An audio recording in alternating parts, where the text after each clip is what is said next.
الحمد للہ وکفا والسلام علی عبادہ الذین اصطفیٰ اما بعد فاعوذ باللہ من الشیطان الرجیم بسم اللہ الرحمن الرحیم خذ من اموالہم صدقۃ تطہرہم وتزکیہم بہا وصلی علیہم ان صلاتک سکن لہم واللہ سمیع علیم۔ معزز خواتین اور حضرات،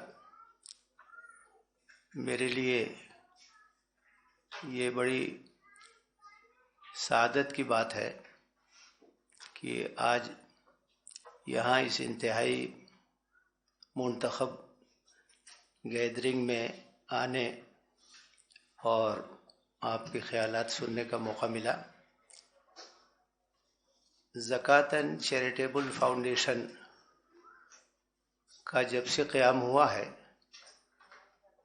اسی وقت سے میرا تعلق اس سے رہا ہے، اور آج بڑی خوشی ہو رہی ہے کہ اس سال بھر کی مدت میں اس فاؤنڈیشن نے مختلف فیلڈز میں بہت اہم کام کیے ہیں، اور آئندہ جو منصوبے ہیں وہ بھی بہت اہمیت کے حامل ہیں، اور مجھے اس بات کی امید ہے کہ انشاءاللہ اللہ تعالیٰ ان منصوبوں کو پائے تکمیل تک پہنچانے کے راستے ہموار کرے گا۔ زکوٰۃ، اس کے بڑے ثمرات ہیں۔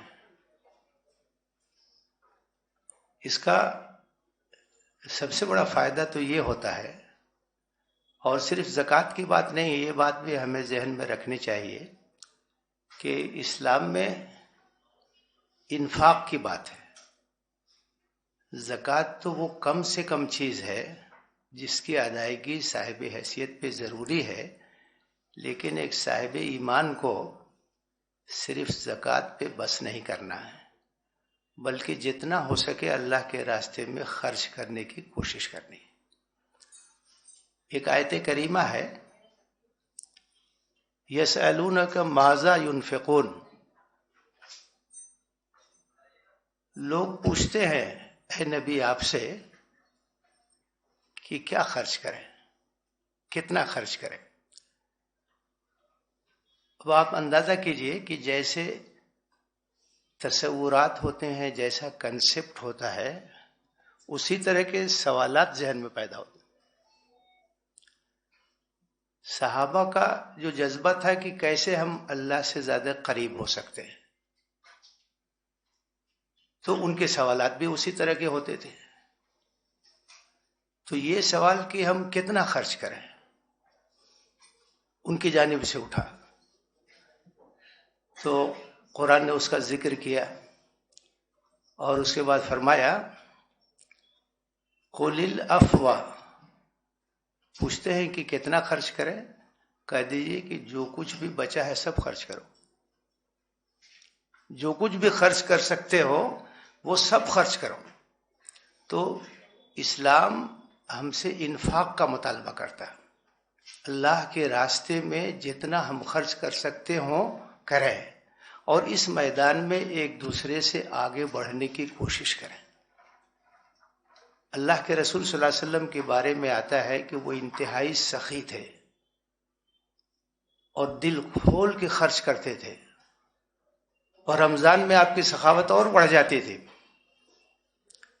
حضرت ابوبکر صدیق رضی اللہ تعالیٰ عنہ، ان کا نمونہ اپنے سامنے رکھنا چاہیے کہ غزوہ تبوک کے موقع پر جب اللہ کے رسول صلی اللہ علیہ وسلم نے اس بات کا اعلان کیا کہ بہت لمبا سفر ہے اور لشکر کی تیاری ہے، اس میں لوگ خرچ کریں، جو کچھ ہو سکتا ہے پیش کریں، حضرت عمر بن خطاب رضی اللہ تعالیٰ عنہ کہتے ہیں کہ اس وقت میرے گھر میں کچھ مال تھا، میں نے سمجھا کہ آج ایسا موقع ہے کہ میں ابو بکر پہ سبقت لے جاؤں گا۔ تو حضرت عمر بن خطاب رضی اللہ تعالیٰ عنہ نے کیا کیا کہ گھر میں جو کچھ تھا آدھا لے کے چلے آئے۔ اللہ کے رسول صلی اللہ علیہ وسلم نے پوچھا کہ گھر والوں کے لیے کیا چھوڑا ہے؟ تو کہا آدھا لے کے حاضر ہو گیا ہوں، آدھا جو ہے وہ گھر والوں کے لیے چھوڑا۔ اس کے بعد حضرت ابوبکر صدیق رضی اللہ تعالیٰ عنہ تشریف لائے. وہ جو کچھ تھا گھر میں سب کچھ لے کے آ گئے. تو اللہ کے رسول صلی اللہ علیہ وسلم نے پوچھا کہ گھر والوں کے لیے کیا چھوڑا ہے؟ انہوں نے کہا ان کے لیے تو اللہ اور رسول کافی.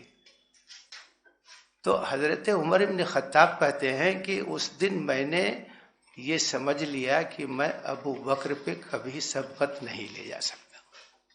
تو ایمان ایک ایسی چیز ہے جو نیکی کے میدان میں ایک دوسرے سے آگے بڑھنے پر آمادہ کرتی ہے. وَفِي ذَلِكَ فَلْيَتَنَافَسِ الْمُتَنَافِسُونَ. یہ میدان ہے جس میں ایک دوسرے سے آگے بڑھنے کی ہمیں کوشش کرنی چاہیے. تو صرف زکوٰۃ پر اکتفا نہیں کرنا ہے، صرف زکوٰۃ پہ بس نہیں کرنا، یہ تو کم سے کم چیز ہے. اسلام ہم سے انفاق کا مطالبہ کرتا ہے، اپنی ضروریات کو مختصر کرنا، اور اللہ تعالیٰ نے جو نعمت دی ہے اس کو اللہ کے بندوں کے لیے خرچ کرنا. اور اس کی بہت پیاری مثال قرآن مجید میں دی گئی ہے. مثل الذین ينفقون اموالهم فی سبیل اللہ کمثل حبۃ انبتت سبع سنابل فی کل سنبلۃ مئۃ حبۃ واللہ یضاعف لمن یشاء. جو لوگ اللہ کے راستے میں خرچ کرتے ہیں ان کی مثال ایسے ہی ہے کہ جیسے ایک دانہ جس سے ایک پودا نکلا، اس پودے میں 7 بالیں ہیں، ہر بال میں 100 دانے، ایک دانے سے 700 دانے. حدیث میں آتا ہے کہ اللہ تعالیٰ صدقات کو، خیرات کو قبول کرتا ہے اور اس میں اضافہ کرتا ہے. تو سب سے بڑا فائدہ جو زکوٰۃ کا، انفاق کا، صدقات کا، خیرات کا ہوتا ہے وہ یہ کہ مال کی محبت دل سے ختم ہوتی. برائیوں کی جڑ مال کی محبت. مال کی محبت کی وجہ سے طرح طرح کے فتنے پیدا ہوتے ہیں. آدمی اگر خرچ کرے، انسانوں کی مدد کرے نیک کاموں میں، تو اس کے دل سے مال کی محبت ختم ہوگی. دوسرا فائدہ یہ ہوتا ہے کہ اللہ سے تعلق اور اللہ سے محبت بڑھتی ہے، اس لیے کہ ہم اللہ کے لیے خرچ کر رہے ہیں، ہم کسی اور کے لیے نہیں خرچ کر رہے ہیں. تو اللہ کے لیے جب ہم خرچ کرتے ہیں تو اللہ سے محبت بڑھتی ہے، اللہ سے تعلق بڑھتا ہے. اور تیسرا فائدہ جس کا ذکر کیا ڈاکٹر صاحب نے بھی، کہ جو معاشرتی اور سماجی فائدہ ہے کہ اس کی وجہ سے سماج سے ہمارا تعلق بڑھتا ہے. ہم صرف اپنی پسند میں نہیں گم رہتے ہیں، خود غرض نہیں ہیں، بلکہ ہم اپنے گرد و پیش پر بھی نظر رکھتے ہیں. جو محتاج ہیں، جو ضرورت مند ہیں، ان کی ضرورتوں کا بھی خیال کرتے ہیں. یہ سب فائدے ہیں زکوٰۃ کے، انفاق کے، اللہ کے راستے میں زیادہ سے زیادہ خرچ کرنے کے. تو اس سے اندازہ کیجئے کہ ہماری تربیت کے لیے اور ہمارے روحانی ارتقاء کے لیے یہ کتنی ضروری چیز ہے. نماز کے ذریعے جس طریقے سے اللہ سے تعلق مضبوط ہوتا ہے، اسی طریقے سے صدقات اور خیرات اور زکوٰۃ کے ذریعے سے اللہ سے بھی تعلق مضبوط ہوتا ہے، اللہ کے بندوں سے بھی تعلق مضبوط ہوتا ہے. معاشرے کے اندر ایک طرح کی ہم آہنگی پیدا ہوتی ہے، طبقاتی کشمکش ختم ہوتی ہے، امیر اور غریب کے درمیان قربت پیدا ہوتی ہے. تو یہ سب غیر معمولی فائدے ہیں. قرآن مجید میں زکوٰۃ کے مصارف کا بھی ذکر ہے سورہ توبہ کے اندر، اور 8 مصارف کا ذکر کیا گیا ہے. اس سے اندازہ ہوتا ہے کہ کس طریقے سے زکوٰۃ کے ذریعے سے مختلف ضرورت مندوں کو کور کیا گیا. فقراء کا ذکر ہے، مساکین کا ذکر ہے. فقراء جو انتہائی شدید ضرورت مند ہوتے، کچھ نہیں ان کے پاس. مسکین وہ ہے جس کے پاس کچھ ہے لیکن کافی نہیں، ناکافی ہے. تو پہلے ایک دم نمبر پر قرآن نے فقراء کا ذکر کیا ہے، اس کے بعد مساکین کا ذکر کیا، اس کے بعد عاملین کا ذکر کیا جو محصلین زکوٰۃ ہے. اس سے خود معلوم ہوتا ہے کہ زکوٰۃ کا سسٹم اجتماعی ہونا چاہیے. مصارف زکوٰۃ میں زکوٰۃ کو کہاں خرچ کرنا ہے، والعاملین علیہا کا ذکر ہے کہ جو لوگ زکوٰۃ کی تحصیل کرتے ہیں، زکوٰۃ کے سلسلے میں وقت دیتے ہیں، کوئی بھی خدمت اس سلسلے میں انجام دیتے ہیں، ان کو بھی اس میں سے دیا جائے گا اور ان کے لیے بھی اس میں سے خرچ کیا جائے گا. تو عاملین کا بھی ذکر ہے. اس کے علاوہ جو اس میں ذکر ہے وہ ان لوگوں کا ذکر ہے جو مقروض ہیں. اور مقروض بھی 2 طرح کے ہوتے ہیں.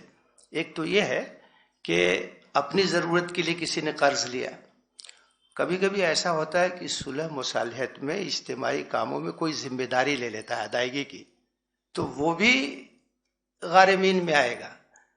اور اس سلسلے میں بھی اگر کسی نے ذمہ داری اس طرح کی لی ہے تو زکوٰۃ کے ذریعے سے اس کی مدد کی جائے گی. اس کا بھی ذکر ہے اس میں، مسافر کا بھی ذکر ہے. ایک آدمی مالدار ہو سکتا ہے، سفر کی حالت میں ضرورت مند ہو گیا، پریشان حال ہو گیا، اس کو اس میں سے دیا جائے گا. اچھا، گردن چھڑانے کا بھی ذکر ہے. تو گردن چھڑانے کا مطلب یہ ہوا اس زمانے میں غلام تھے اور اس طرح کے سلسلے تھا، ان کو آزاد کرانا. لیکن اس میں یہ بھی داخل ہے کہ اگر کوئی قیدی ہے اور اس کو چھڑانے کی ضرورت ہے، اس کے کیس کی پیروی کی ضرورت ہے، اس کے لیے خرچ کرنے کی ضرورت ہے.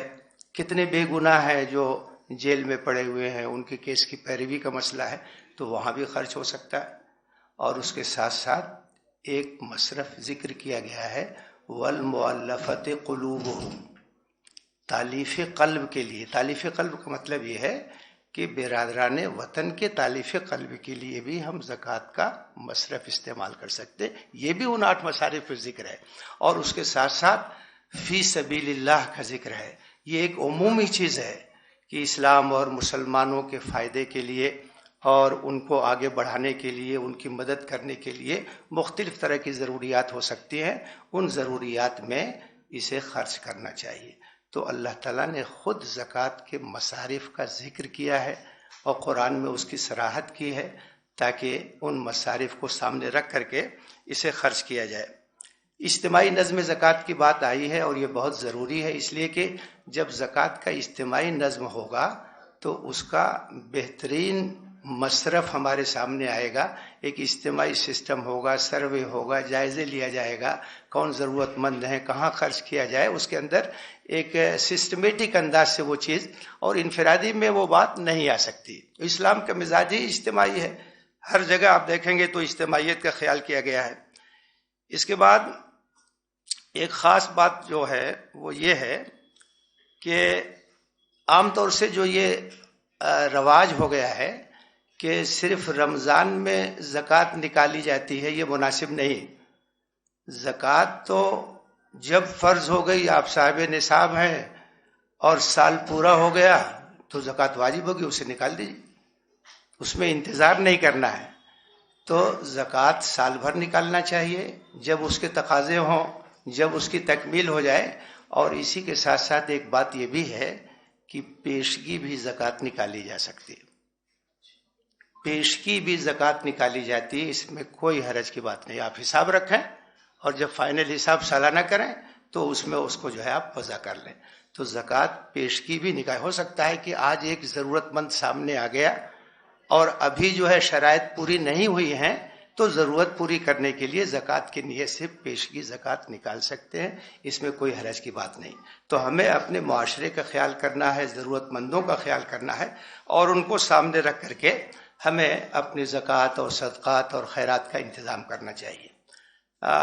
آپ دیکھیں قرآن مجید میں کئی مقامات پر یہ بات واضح کی گئی کہ ایمان کا تقاضا یہ ہے کہ ہم بندوں کی مدد کریں. یہ ایمان کا اہم ترین تقاضا ہے. اور جو آخرت پر ایمان نہیں رکھتے ان کے اندر انسانوں سے ہمدردی نہیں ہوتی. قرآن نے اس کو واضح کیا. ارأیت الذی یکذب بالدین فذلک الذی یدعو الیتیم ولا یحض علی طعام المسکین. تم نے دیکھا اس کو جو آخرت پر ایمان نہیں رکھتا وہی یتیم کو دھکے دیتا ہے، مسکین کو کھانا کھلانے پہ نہیں ابھارتا. جس کا آخرت پر ایمان ہے وہ یتیم کو گلے لگاتا ہے، مسکینوں کو خود بھی کھلاتا ہے، دوسروں کو بھی ابھارتا ہے. اور ایک جگہ تو بہت ہی واضح انداز میں قرآن نے کہا کہ اہل جنت اہل جہنم سے پوچھیں گے ما سلککم فی سقر، کیا چیز تم کو جہنم میں لے گئی؟ تو وہ کیا کہیں گے؟ لم نکو من المصلین ولم نکو نطعم المسکین. ہم نماز پڑھنے والوں میں سے نہیں تھے، ہم مسکینوں کو کھانا نہیں کھلاتے. تو اس سے آپ اندازہ کیجئے کہ کتنی زیادہ اہمیت ہے. اللہ کے رسول نے فرمایا ہے الخلق عیال اللہ، یہ مخلوق یہ تو کنبہ ہے اللہ کا، یہ سب اللہ کے مخلوق، اللہ کے بندے ہیں. وَأَحَبُّ الْخَلْقِ إِلَى اللَّهِ أَحْسَنُهُمْ لِعَيَالِهِ، اللہ کے نزدیک سب سے پسندیدہ وہ ہے جو ان بندوں کے ساتھ اچھا سلوک کرے، ان کے کام آئے، ان کی خدمت کرے، ان کی محبت کا ثبوت اپنے عمل سے وہ پیش کرے۔ تو اس سے اندازہ کیا جا سکتا ہے کہ اسلام کس طریقے سے مواسات کی تعلیم دیتا ہے، ہمدردی کی تعلیم دیتا ہے، انسانوں کی مدد کی تعلیم دیتا ہے۔ اس طرح کے ادارے ان کاموں کو انجام دے رہے ہیں، یہ ہمارے شکریہ کے مستحق ہے۔ اور آخر میں ایک بات میں یہ کہنا چاہتا ہوں کہ خواتین کا کردار یہ سماج کی تعمیر میں غیر معمولی ہے، اور پوری اسلامی تاریخ ہماری بتاتی ہے کہ خواتین نے کسی بھی میدان میں مردوں سے کم کام نہیں کیا، بلکہ اولین خدمات خواتین کی ہیں۔ نبی کریم صلی اللہ علیہ وسلم جب وحی کے پہلے تجربے سے دوچار ہوئے، غار حرا میں، اور گھبرائے ہوئے آئے، تو ان کو تسلی خاتون نے دیا، ان کو ڈھارس خاتون نے بدائی، ان کی رفیق حیات حضرت خدیجہ رضی اللہ تعالیٰ عنہ۔ اور انہوں نے جو بات کہی اس موقع پر وہ بہت ہی قابل توجہ ہے۔ انہوں نے کیا کہا؟ واللہ لا یضیعک اللہ ابدا انک لتحمل الکلہ وتقری الضیف وتعین علی نوائب الحق۔ اللہ آپ کو ضائع نہیں کرے گا، آپ مہمانوں کی ضیافت کرتے ہیں، آپ لوگوں کے کام آتے ہیں، آپ محتاجوں کی مدد کرتے ہیں۔ تو کس بات کا حوالہ دیا انہوں نے؟ خدمت خلق کا حوالہ دیا، انسانوں کی خدمت کا حوالہ دیا۔ اور یہ نبی صلی اللہ علیہ وسلم کا شیوا تھا، آپ لوگوں کے کام آتے تھے، ان کی مدد کرتے تھے، اور انہوں نے تسلی دی۔ پھر وہ لے گئے اپنے چچا ورقہ بن نوفل کے پاس۔ تو خواتین کا کردار غیر معمولی ہے، اور سماج کو آگے بڑھانے میں خواتین کی فعال شرکت کے بغیر کامیابی حاصل نہیں کی جا سکتی۔ قرآن نے بہت واضح کیا، والمومنون والمومنات بعضهم اولیاء بعض، مومن مرد اور مومن عورتیں دونوں کا ذکر کیا۔ والمومنون والمومنات بعضهم اولیاء بعض، مومن مرد اور مومن عورتیں یہ ایک دوسرے کے ہمدرد ہوتے ہیں۔ یأمرون بالمعروف وینہون عن المنکر، یہ بھلائی کا حکم دیتے ہیں، برائی سے روکتے ہیں۔ ویقیمون الصلاۃ، نماز قائم کرتے ہیں۔ ویؤتون الزکاۃ، اور زکوٰۃ ادا کرتے ہیں۔ ویطیعون اللہ ورسولہ، اور اللہ اور رسول کی اطاعت کرتے ہیں۔ اولئک سیرحمہم اللہ، یہی وہ لوگ ہیں جن پر اللہ کی رحمت نازل ہوئی۔ تو خواتین کا کردار غیر معمولی ہے، اور ہم ان کو بے تعلق نہیں چھوڑ سکتے۔ ان کی صلاحیت اور ان کے اندر جو کچھ اللہ تعالیٰ نے چیزیں رکھی ہیں ان سے فائدہ اٹھانا بہت ضروری ہے۔ صحابیات کا کردار ہمارے سامنے، ہر میدان میں انہوں نے خدمت انجام دی۔ آج ضرورت اس بات کی ہے کہ ہم اپنے سماج میں جو خواتین ہیں جن کے اندر غیر معمولی صلاحیت ہے، اللہ تعالیٰ نے رکھا ہے ان کے اندر ان تمام جوہروں کو، ان سے فائدہ اٹھایا جائے اور ان کو فعال بنایا جائے، ان کی ایکٹیویٹیز ہوں، اور اس طریقے سے ہم ملک کی اور ملت کی زیادہ سے زیادہ خدمت انجام دیں۔ ایک کام ہمیں کرنا چاہیے، ہم چاہتے ہیں خدمت خلق کرنا، ہم چاہتے ہیں لوگوں کی مدد کرنا، تو اس سلسلے میں ایک چیز پر توجہ دینی چاہیے کہ ہم اپنے سماج سے فضول خرچی کو ختم کرنے کی کوشش کریں۔ اس لیے کہ فضول خرچی جب کم ہوگی، ختم ہوگی، تو پھر جو مال ہے وہ اچھے کاموں میں خرچ ہوگا۔ قرآن میں کہا گیا وَكُلُوا وَاشْرَبُوا وَلَا تُسْرِفُوا، کھاؤ پیو لیکن اسراف مت کرو، فضول خرچی مت کرو۔ تو یہ ہمارے سماج میں، ہماری تقریبات میں اگر فضول خرچی پر ہم کنٹرول کریں تو ہمارے پاس جو کچھ ہے وہ چیز خدمت خلق میں خرچ ہوگی، تعلیم میں خرچ ہوگی، صحت کے فیلڈ میں خرچ ہوگی، اپنے معاشرے کو آگے بڑھانے میں خرچ ہوگی، لوگوں کو اپنے پیر پر کھڑا کرنے میں خرچ ہوگی۔ تو اس لیے قرآن نے بار بار یہ بات کہی ہے کہ اسراف اور فضول خرچی سے بچنا چاہیے۔ میں یہ جو زکوٰۃ اینڈ چیریٹیبل فاؤنڈیشن کی خدمات ہیں، اللہ تعالیٰ سے دعا کرتا ہوں کہ اسے قبول فرمائے۔ جو لوگ بھی اس سلسلے میں کوشش کر رہے ہیں، اللہ تعالیٰ شرف قبولیت سے نوازے اور آگے جو منصوبے ہیں ان کو پائے تکمیل تک پہنچانے میں اللہ تعالی ہر طرح سے مدد پہنچائے. آمین. وآخر دعوانا ان الحمد للہ رب العالمین.